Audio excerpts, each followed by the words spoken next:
Светските финансиски пазари и годинава остануваат во фокусот на инвеститорите и покрај геополитичките тензии, инфлацијата и неизвестностите во глобалната економија, голем дел од берзанските индекси се движат близу до рекордни нивоа.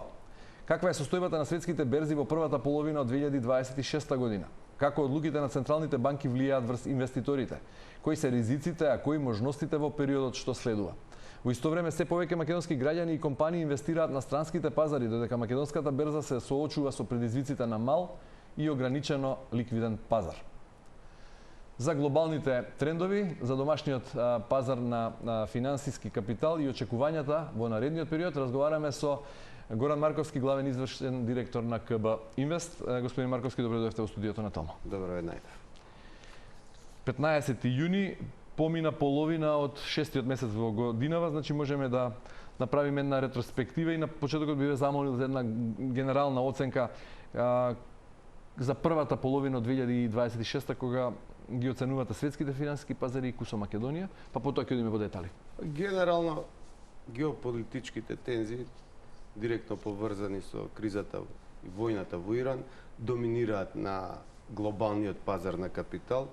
Тоа е првиот тренд. Вториот тренд е во принцип најавениот процес на издавање на акции на неколку компании поврзани со вештачка интелигенција, што генерално го движи пазарот на капитал, посебно овие технолошки индекси, така да тие се двата тренда што го привлекуваат вниманието на инвеститорите.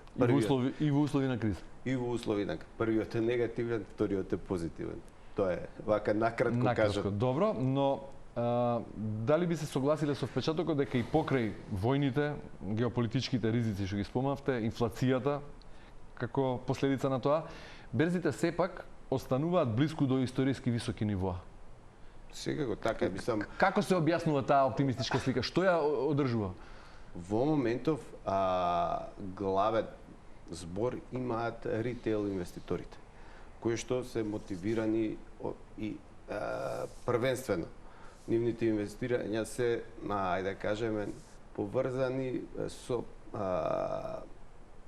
чекорите што ги превземаат кон победување на инфлацијата. Се смета дека вложувањето во акции на долг рок е поисплатливо од чување на депозити и поради тоа голем дел од нив се одлучуваат посебно во услови на изразени инфлациони трендови кои што се резултат на раст на цената на нафтата. Дел од инвеститорите се обидуваат да победат таа инфлација преку инвестирање во харти од вредност, односно во акции кои што, ајде да кажеме, имаат поголем потенцијал да остварат резултат кој што ќе биде подобар од инфлацијата. Тоа е број 1, број 2. Целиот тој процес на издавање на нови акции, SpaceX, Anthropic и така натаму, привлекува огромно внимание и кај малите инвеститори, значи кај овие физички лица, првенствено од развиените пазари на капитал, и тоа предизвикува да и понатаму, да кажеме, тие компании поврзани со вештачка интелигенција доминираат на пазарите на капитал. Мислам дека растот на овој сегмент од почеток на година е околу 40 до 50%, што е импозантно. Овој податок што ми го кажувате ме принудува веднаш да ви го поставам прашањето дали оваа приказна за вештачката интелигенција, за ваквиот раст на вредноста на акциите на овие компании е нова технолошка револуција или во еден дел веќе почнува да наликува на берзански балон? Одредени перформанси, ајде да кажеме, последниве вреднувања, кои што се очекува да ги постигне, например, SpaceX, што е 90 пати, вредноста се очекува да биде поголема од продажбите во моментов. Нешто слично имал Rivian, компанија од тој сегмент исто така, која што имала исто така некоја астрономско вреднување во однос на продажбите и сега е 88% пониска од тогашната вредност. Меѓутоа пак, тоа се неспоредливи бизниси. Сепак SpaceX генерално претпоставувам дека ќе привлече огромно внимание, иако на сам почеток одредени професионални институционални инвеститори искажа одредена недоверба односно сомневање во вака високо вреднување, па на некои платформи каде што од прилика се креира некоја потенцијална побарувачка, веќе цената е 30% пониска од она што се планира при издавање. Така да, тоа е нешто што допрва ќе го гледаме. Она што е факт е дека е базиран моделот на огромни очекувања за генерирање на приходи во наредниот период, кои што во моментов не се остваруваат. И тоа е ризикот, например, што Oracle, например, последна компанија што побарала кредит, во принцип била одбиена и цената на акцијата едноставно паѓа. Сакаме голем дел веќе од финансиските институции почнуваат да се сомневаат во тие доста агресивни модели на генерирање на приходи што се очекуваат токму од ефектот на вештачка интелигенција и сите овие инвестиции што во овој процес се случуваат. Инаку сведоци сме, например, на, ајде да кажеме, голем број на компании кои што веќе сваќаат дека не може потребите за финансирање на овие проекти, како што се Мета, Google и така натаму, да ги задоволат само со долг, па одат кон издавање на нови акции. Така да се менува моделот во принцип од причина што стануваат премногу изложени кон долг. Добро, генерално многу работи се сменети, порано по основи на економика на правен факултет јас или генерално студентите по економија, нели во база уште на почетокот учеа дека вредноста на една компанија произлегува од незините приходи, профитот, расходите, па се анализираа биланси, дивиденди, средства, долгови и врз база на тоа се одредуваше вредноста на цената на акцијата. Така. Вредноста на акцијата. Сега некако се е променето, живееме во ера во која надежта е поголема од цената и билансите, нели? Во принцип да, Во моментов вреднувањето се темели на огромен оптимизам од ефектите и премијата што ја плаќа се базира на доста позитивен амбиент на пазарот кој што е поставен на оптимизмот кој што инвеститорите го градат врз основа на она што го очекуваат посебно од ефектите на вештачка интелигенција. Дали станува збор за големи суми на пари вложени во релативно мал број на компании? Видете, вреднувањето само на Би да ги спомнавте некои по имени? SpaceX се проценува дека ќе биде по оваа цена по која што они сакаат 1,8 трилиони долари. 1,8 трилиони долари е сериозна сума. И генерално инвестициите во вештачка интелигенција, барем на овие хиперскейлери, се проценуваат околу 1 трилион годишно. Значи, тоа се суми кои што тешко може да ги разберам. Да, и за тоа има, па ќе кажам, голем број сомневања дека моделот е одржлив. Посебно доколку се земе во предвид дека тоа се инвестиции кои што се заменуваат за 5 години. Тоа не е некоја подолгорочна инвестиција, туку едноставно моделот на амортизација е 5 години. Така да сето тоа води кон заклучок дека голем дел од овие компании нема да бидат успешни. Тие што ќе успеат ќе остварат. Значи многу внимателно. Супер заработки, меѓутоа, искрено да видам, ако не го познавате тој сегмент од, ајде да кажеме, бизнисот. Затоа реков и на почетокот малку не добив директен одговор, велите внимателно. Дали оваа технолошка револуција или оваа глад по инвестирање, по купување на акции во тие компании од вештачката интелигенција ќе биде нешто слично на железничката криза од минатиот век, од она берзанска криза голема од 30-тите години или нешто Да, генерално во тој дел многу веројатно дека ќе има компании кои што едноставно нема да успеат да оправдаат целта. надежите. Да, како што и во дека еден ден ќе генерираат големи пари. Дотком, ајде кажеме, бранот што се случи 2000-та, од 97 до 2001, има компании кои што во тој период, да речеме, почнуваат да се занимаваат со интернет, ајде да кажем, обезбедување на услуги на интернет, па денеска никој не ги познае, или се споени, или се, не знам, исчезнати, односно пропаднати, така да во некоја следна фаза сите тие веќе не постојат. Претпоставувам дека и она што ние и како фирма која што инвестира на тој пазар очекуваме е дека овие хиперскейлери што ги нарекуваат, тоа се компании од типот на Мета, Google и така натаму, бидејќи се супер диверзифицирани во повеќе компании, ќе успеат да остварат целта. Во суштина, една страна да обезбедат своји канали за функционирање, да речеме, на тој сегмент од работењето, а од друга страна да имаат супер успешни резултати. Тоа беше нешто што се случи со првиот квартал кај голем дел од тие компании. Вреднувањето, односно профитите, во голема мера се темелеа на растот на цената на нивните вложувања во компании што се занимаваат со вештачка интелигенција. Добро, во последно време и сега шефицата на Европската централна банка Лагард вели инфлацијата е најсериозен предизвик за европската економија и во догледна иднина. Особено многу се зборува за инфлацијата последниве месеци. Колку е таа опасност од инфлацијата сериозна? Дали станува само збор за привремен енергетски шок поради војната во Иран и цената на нафтата, или пак ова ќе трае и без разлика на... Генерално, баш пред некој ден имаше објавување за стапката на инфлација во САД, која што во однос на очекувањата испадна пониска, посебно кај оној сегмент во делот на кор инфлација која што ги трга енергенците. Што упатува на заклучок, и тоа веднаш позитивно беше поздравено од пазарите, барем минусот накратко беше компензиран. Помало од очекуваното, веројатно, заради тоа. Да, бидејќи едноставно гледаат дека во моментот ефектите од растот на цената на нафтата не се проследуваат кај другите производи.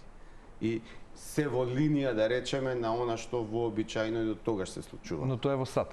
Во Европа... Европа е по, ајде да кажеме, изложена на овој проблем од причина што немаат сопствена нафта. Да. За разлика од САД, кои што стануваат најголеми извозници во овие околности. И тоа е и причината зашто така одлучно реагираат во поглед на подигање на каматните ставки. И тоа, од друга страна, пак резултатите од макроекономските остварувања не одат во прилог на некој процес на долгорочно покачување на каматните ставки, од причина што економијата и понатаму е стагнантна генерално. И да кажеме, последниот податок беше речиси нула. Со тоа што... Значи не очекувате на долг рок повторно зголемување на каматните ставки? Ја искрено не очекувам, бидејќи тоа би значело огромни потешкоти за сервисирање на долговите, посебно кај државите, и тоа ќе има многу посериозен и негативен ефект отколку краткорочна инфлација, која што би се толерирала. Како во таква ситуација би се бореле централните банки против инфлацијата ако не со зголемување на каматните стапки, ако војната во Иран потрае и ако цената на нафтата остане висока? Или оди уште погоре? Видете, во принцип нема многу на располагање мерки и од она што го дозволува и фискална и монетарна политика во овакви околности, од причини што зголемување на јавниот долг веќе се случува, и тоа е кај одредени држави како што Италија, Франција, Белгија, мислам, е на ниво кое што веќе и загрижува поради и големината и големите буџетски дефицити кои што на годишно ниво ги остваруваат.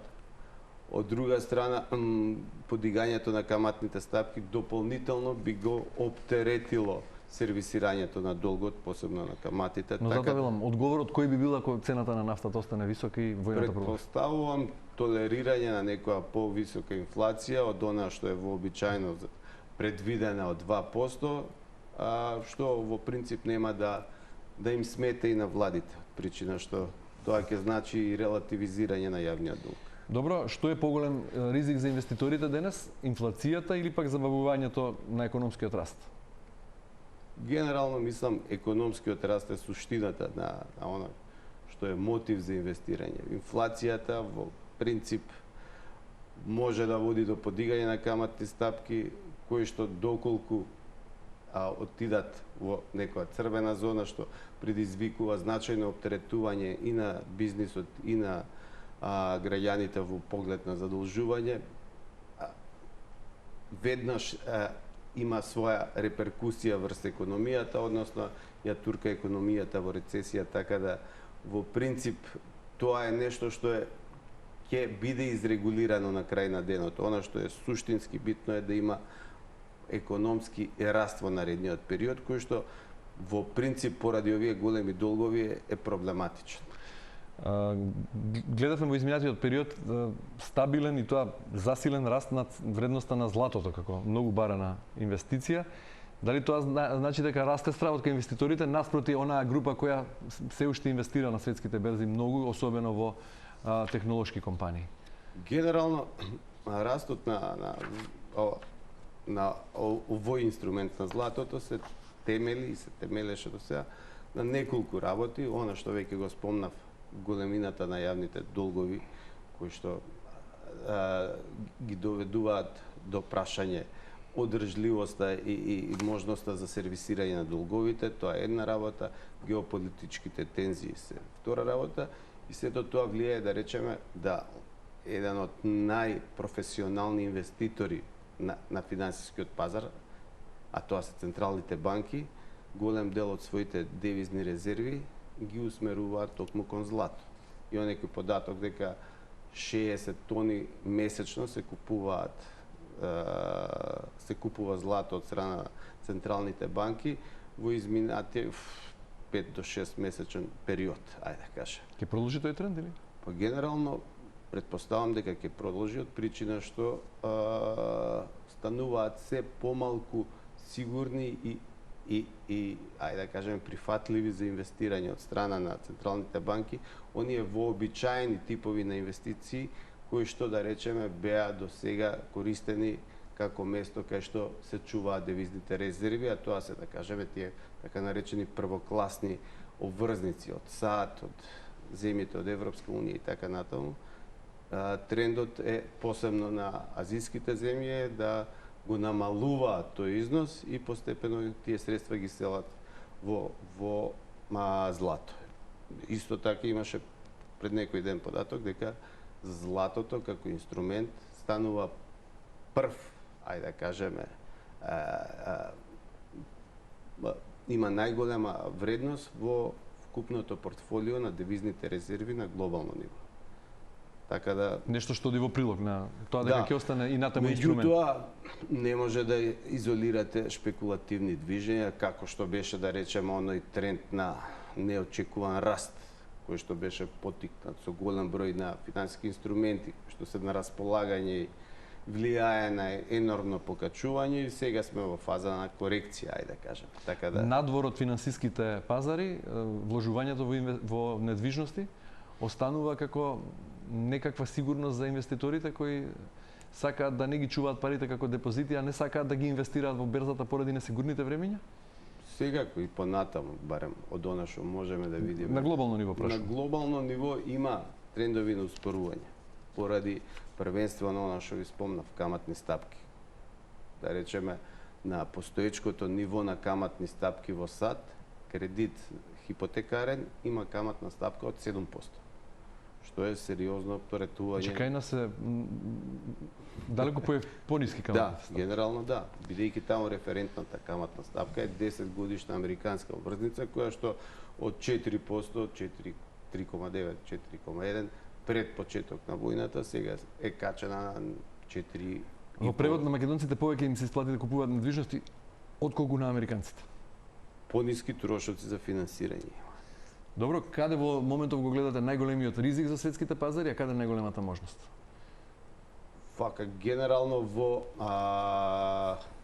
потенцијалот го гледам, во ефектите на продуктивност од она што доаѓа како резултат на вештачката интелигенција, што дополнително би требало, иако и таму постојат огромни ризици, причина што како што се зголемува продуктивноста, се намалува вработеноста, односно сведоци сме барем во технолошкиот сектор на големи отпуштања на луѓе, што ултимативно може да доведе до намалување на побарувачката, проблеми околу сервисирање на долгови и така натаму.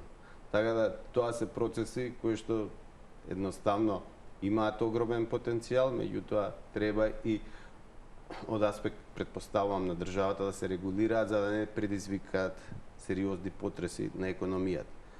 Од друга страна, ризикот го гледам во продлабочување на овие војни действија на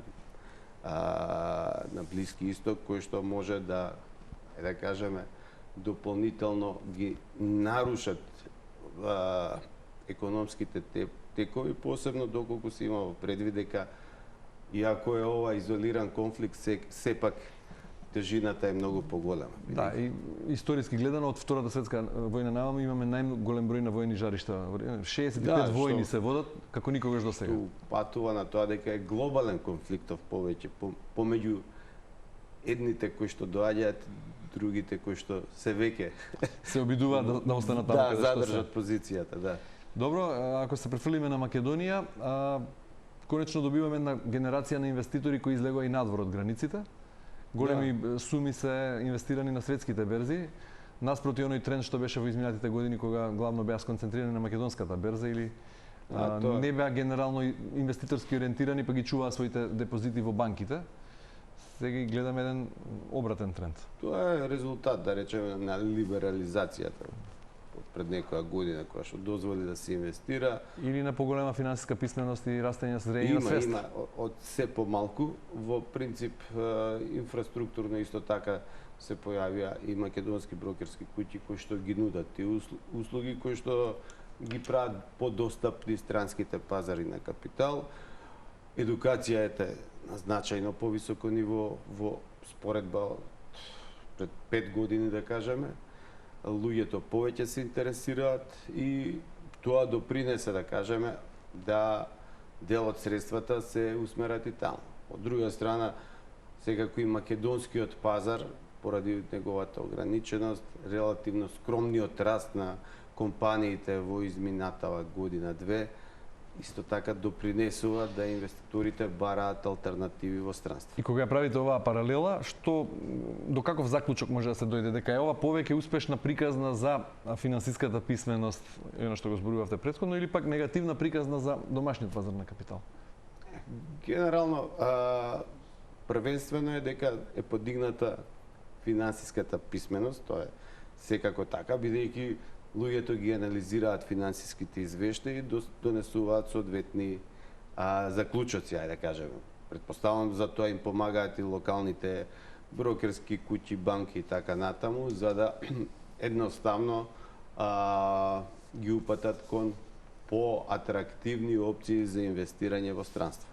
Што е она што им го нудат берзите во Њу Јорк, Франкфурт, а не може да им го понуди македонската берза? Генерално повисоки стапки на раст кај компаниите, кои што во Македонија, пак ќе кажам 2025 ги немаше. И тоа е причина што, речеме, македонскиот пазар беше стагнантен, повеќе или помалку. Наспроти големиот успех во 2024. Тогаш стапките беа значајни. Да, 30% имаше раст на профит и така натаму нешто, што е посебно кај банкарскиот сектор, што предизвика огромно внимание, соодветно реагира, дивидендните приноси се зголемија и сето тоа го динамизираше пазарот. Имате ли податок колку пари се инвестирани надвор, а колку на македонската берза? Генерално вака во округли суми? Па во принцип структурно мислам некој податок излезе пред некој ден, меѓутоа мислам дека стотици милиони. Да, 40% се во странство, 60% во Македонија. Така некако се сеќавам дека беше податок. Добро, ако е да речеме теоретски е 100 милиони, иако бројката беше нешто повисока, мислам дека Bloomberg имаше сериозна финансиска анализа. Сепак генерално добар дел од, значи поголем дел од половината од сумата завршува сепак на домашниот пазар, што и не достига во вакви услови на македонската берза да биде уште поатрактивна за домашните инвеститори и тие 40% од како рековте како структура која ги поделивте да останат тука. Видете, генерално суштината на инвестирањето е раст, економски раст. Кога гледаат инвеститорите дека компаниите се... Па владата вели дека имаме најголем раст во Европа. Точно е тоа. Меѓутоа, генерално растовите се ниски. Тоа е проблемот. Но се повисоки од Европа каде што инвестираме.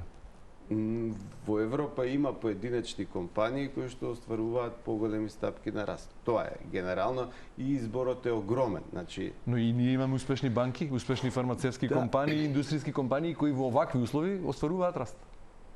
Точно, меѓутоа број еден, еве сега има и голем дел од овие инвеститори кои што едноставно сакаат да го диверзифицираат сопственото портфолио. Имаат веќе направени инвестиции во голем дел од македонските компании и едноставно сметаат дека идните инвестиции треба веќе да ги преусмерат кон странство, ако ништо повеќе поради некоја диверзификација.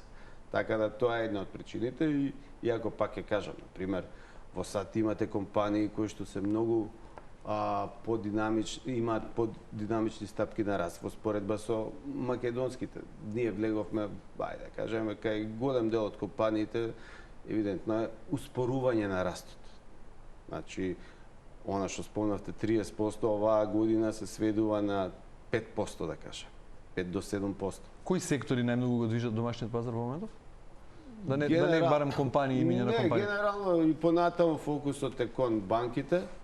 Тие се најатрактивни од причини што и понатаму забележуваат одреден раст, а од друга страна имаат континуирана стабилна дивидендна политика што ги прави интересни посебно за инвеститори што не сакаат преголема изложеност кон ризик и така натаму. Стабилни приходи, тоа е причината што и познати компании пред се. Берзата кубри во голема мера и со ликвидност. Зошто е тоа така?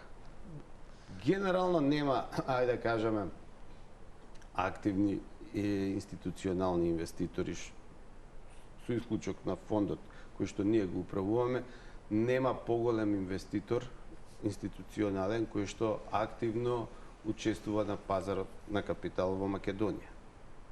Генерално фокусот на овие институционални инвеститори е усмерен кон државни обврзници. Многу мал дел од нив и во многу скромни вредности ги усмерува средствата во акција. Тоа е една од причините, што претпоставувам дека е и генератор на проблемот. Кои се низ вашата кариера долгогодишна како инвестициски советник, како генерален менеджер на инвестициски фонд, најчестите грешки што ги прават почетниците инвеститори кога прв пат почнуваат да тргуваат на берза, да инвестираат на берза?